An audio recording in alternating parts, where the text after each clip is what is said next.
రాష్ట్రంలో enforcement directorate ED అధికారులు సోదాలు నిర్వహించారు. తెలంగాణ పోలీసులకు ఏమాత్రం సమాచారం ఇవ్వకుండా ఢిల్లీ నుంచి వచ్చిన 15 ఈడీ బృందాలు జూబ్లీహిల్స్ లోని పొంగులేటి నివాసంతో పాటు కుటుంబ సభ్యులు బంధువుల ఇళ్లలో ఏకకాలంలో సోదాలు జరిపాయి.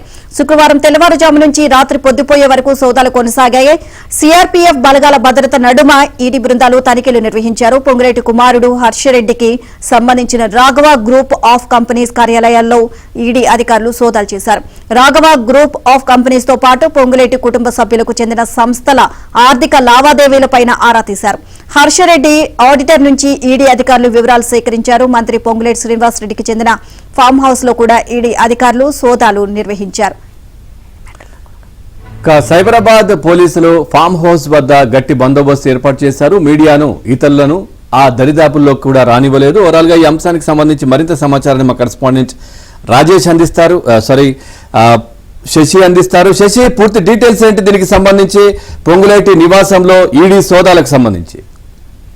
మంత్రి పొంగులేటి నివాసంలో నిన్న ఈడీ సోదాలు కొనసాగాయి. నిన్న ఉదయం ప్రారంభమైనటువంటి సోదాలు అర్ధరాత్రి వరకు కూడా కొనసాగాయి. సుమారుగా 12:30 గంటల వరకు కూడా ఈ సోదాలు కొనసాగినట్టుగా తెలుస్తుంది. అనంతరం సోదాలు ముగించిన తర్వాత అర్ధరాత్రి ఈడీ అధికారులు వెనుదిరిగారు. పొంగులేటి నివాసంతో పాటు ఆయన కుమారుడు నివాసంలోనూ బంధువుల ఇళ్లలో కూడా ఈ సోదాలు జరిగినట్టుగా కూడా తెలుస్తోంది. ఢిల్లీకి సంబంధించినటువంటి ఈడీ అధికారుల బృందం సుమారుగా 15 అధికారుల బృందం ఈ సోదాల్లో పాల్గొన్నట్టుగా కూడా తెలుస్తుంది. నిన్న ఉదయమే ఈ సోదాలను కొనసాగించారు. ప్రధానంగా ఎక్కడెక్కడైతే ఈ సోదాలు నిర్వహించిన ప్రతి చోట కూడా సీఆర్పీఎఫ్ బలగాలు భద్రత కల్పించాయి. మరోవైపు ఈడీ రైడ్స్ సంబంధించినటువంటి అంశం తెలుసుకున్న తర్వాత కొంతమంది కాంగ్రెస్ సంబంధించిన నేతలు కూడా ఇంటి వద్దకు వస్తూ ఉండడంతో సీఆర్పీఎఫ్ బలగాలతో భారీ భద్రతను కూడా ఏర్పాటు చేసినటువంటి సందర్భం కూడా కనిపించింది. మరోవైపు పొంగులేటి కుమారుడికి సంబంధించినటువంటి హర్షరెడ్డికి సంబంధించినటువంటి రాఘవ గ్రూప్ ఆఫ్ కంపెనీస్ మీద కూడా ఈ సోదాలు కొనసాగాయి.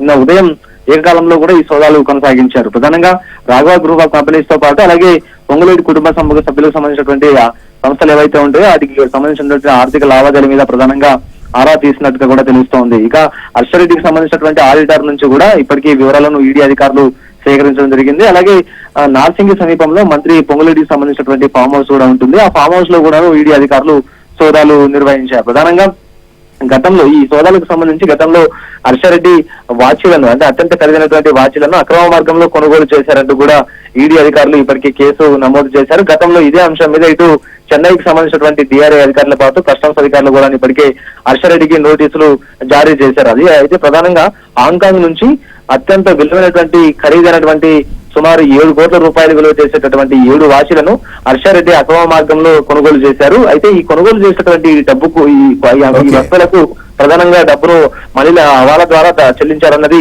ప్రధానమైనటువంటి ఆరోపణ. ఇదే అంశం మీదే ఈ సోదాలు కొనసాగినట్టుగా తెలుస్తుంది. సో మొత్తానికి అర్ధరాత్రి వరకు కూడా ఈ సోదాలు కొనసాగాయి. Right, thank you Shashi, thanks for the updates.